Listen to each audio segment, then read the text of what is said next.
Welcome to Chapter 1 of the better version of Percy Take the Wheel, aka the accessible audio version, where the author, Corwynna or Kitty Smith, reads aloud these chapters and tries desperately not to stumble over her words. Here we go. Everything was quiet. That was Percy's first thought in the hours after the funeral. He couldn't remember the number of times he'd once shouted, begged, cajoled for quiet before. Now he felt like begging someone to speak. Quiet was abnormal. Quiet meant there was something deeply wrong in the burrow. Fred and George were sitting dully on the couch, Ginny leading into one of their sides without garnering a hint of a reaction. Ron was almost trembling, ensconced on Percy's lap, something he hadn't done with their parents for months now. Even Bill and Charlie were there, but somehow not. Percy found himself glancing at the taller figures of his older brothers, for comfort maybe, for direction, for what next, what do we do? But they were in their own reality, murmuring quietly to each other, hopefully trying to figure something out. Figure this out. Mum was dead. The thought brought a lump back to Percy's throat and he shut his eyes, curling tighter around Ron's warm form, almost too big to fit on his lap anymore. Their dad had been tinkering in the shed on that Anglia again, that stupid illegal car, and their mother had gone in for a habitual scolding.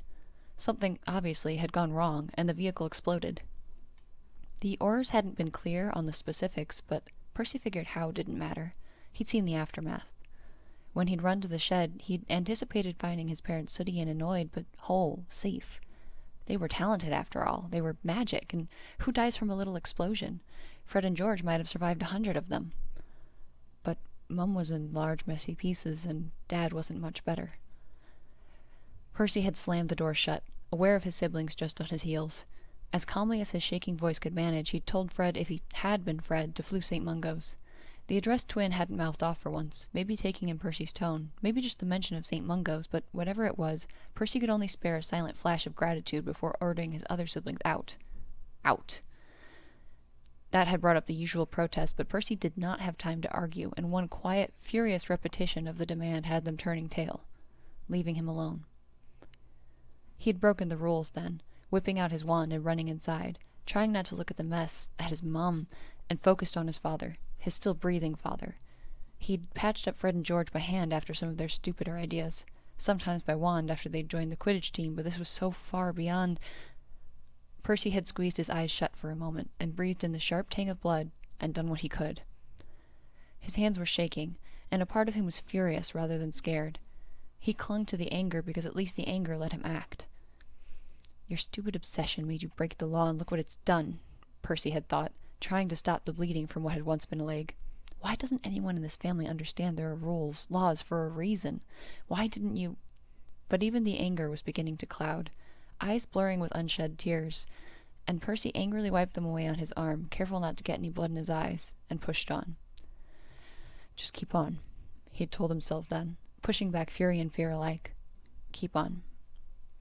When the healers finally made it, they'd praised his efforts, told him his father wouldn't have had a chance at all without him, promised to clear up the use of magic while underage just this once, and they were all so calm as they bustled around, a sort of tranquil chaos that Percy had been able to let go of his father, settling back on his haunches among the mess, and try to breathe. The assistants cooed and soothed at him, but the words were meaningless.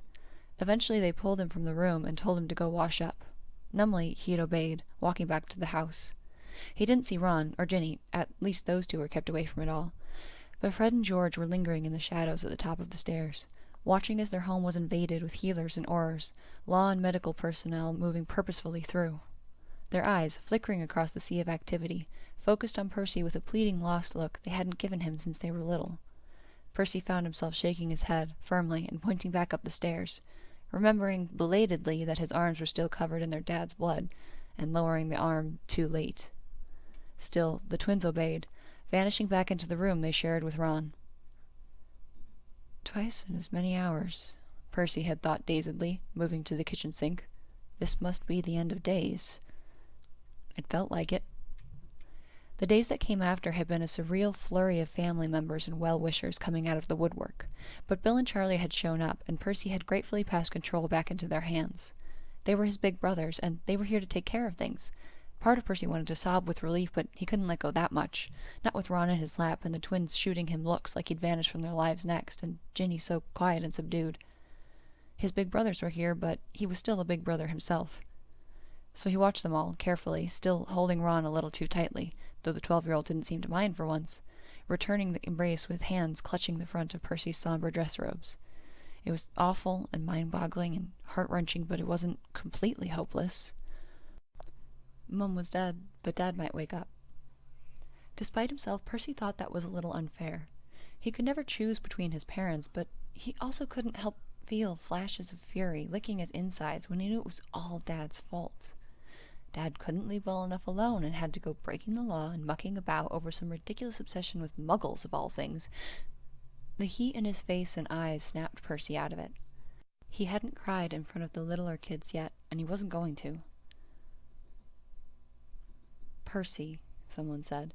A hand landed on his shoulder, and Percy looked up and up at Bill's grave expression. "Can we talk?"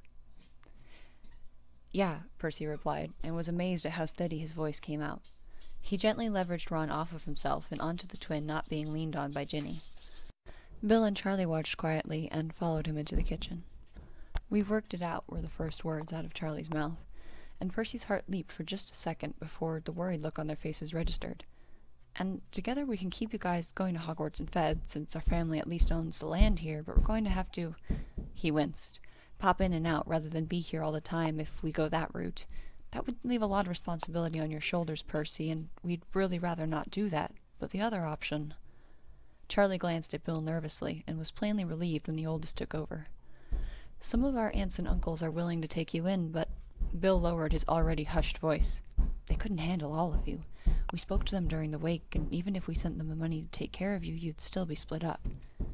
"You'd be able to visit each other, of course," Charlie butted in, looking almost scared of Percy, and that fear made Percy unclench fists he didn't remember making and take a deep breath. "You would just be living separately." His first instinct was a big, fat, solid no way in hell, but Percy forced himself to think it through. Great Aunt Muriel would likely be taking Ginny. She'd always been overly fond of the only daughter in this branch, and he could see Uncle Parzival snatch up the twins. He'd probably end up with Aunt Sorrel, and he didn't know exactly who would take in Ron, but there were options there. He knew it'd be easier on him, and it might even benefit the others to have some parental figure constantly there, but... Ron had held onto his robe so tightly. The twins had pinned him with that look. Ginny was so quiet. Looked like his first instinct was winning out. "No," Percy said firmly, feeling a sliver of fear slide and set into his heart even as he set himself on this path. "We're staying together. I can handle it." "Can I?" some part of him whispered dryly. "I didn't know I was so certain." "I've kept house before when—" He stumbled over his sentence, coming to a faltering end. "Before." Bill's hand was on his shoulder then, squeezing, and they looked so grateful. Percy wondered if this was what his face had looked like when his brothers had first come back and taken over. He hadn't thought through the fact that Charlie was just 3 years older than him, though Bill had him for 6. He'd known they were grieving too, but he'd wanted them to be able to handle it better than he could. This felt a little like they were running away. That thought wasn't going to help him, though, and Percy shook it away. Their jobs were out of the country, and Charlie had just started at a dragon preserve in Romania. The pay was, well, it was better than what they'd get if they took jobs in the ministry. Percy knew, too, that if Bill came and took a desk job, he'd make less than as a roaming curse-breaker for Gringotts. Especially now, when they suddenly had to pay for the upkeep of 5 younger siblings on top of themselves. It was all right. They'd dealt with worse financial situations. Percy just wondered if he could hold together everything else. "You always were the responsible one." Bill was ruffling his hair, sadly. "You know, if it's too much, you can always flew Aunt Muriel, or Mr. Diggory." His face took on a pinched look as he added, "Or Mr. Lovegood, if you really must." "Only if you really must." "Only if you really must," Charlie emphasized, a weak smile breaking out over his face, and dying when Percy couldn't return it. "We can help make sure everything's stocked up," and now Charlie was stumbling over his words. "Clean before we go." No one had been in the shed since Percy gave over lead to the healers and aurors, but he knew most of the mess had been cleared away, and the automobile parts taken for investigation. All that was left was the blood. They'd kept him quite up to date on what was happening, in the interests of avoiding conflict over the movement of the body. He hadn't appreciated it at the time. "It's just stains left," he said quietly. "If you could look after the others upstairs, I can deal with it."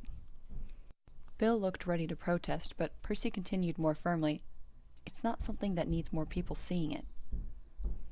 Not exactly convinced, but willing to compromise at the steely look in Percy's eyes, Bill sent Charlie to distract the younger Weasleys and tromped off towards the shed. "I'm not leaving you in there alone." Percy nodded acquiescence, and they set off to silently scrub the horror out of their shed. He heard Bill's steps falter when the door was open, and he was going to reiterate his offer to do it alone, but then they picked up behind him again, and the metal bucket was set on the work table with a quiet ring of metal on metal. Hey guys, that's the end of part 1 of chapter 1 of Percy Take the Wheel. I'm sorry for all of the horrible banging, clanging, and scratching. That is my demons trying to break in. I'll see you again in part 2.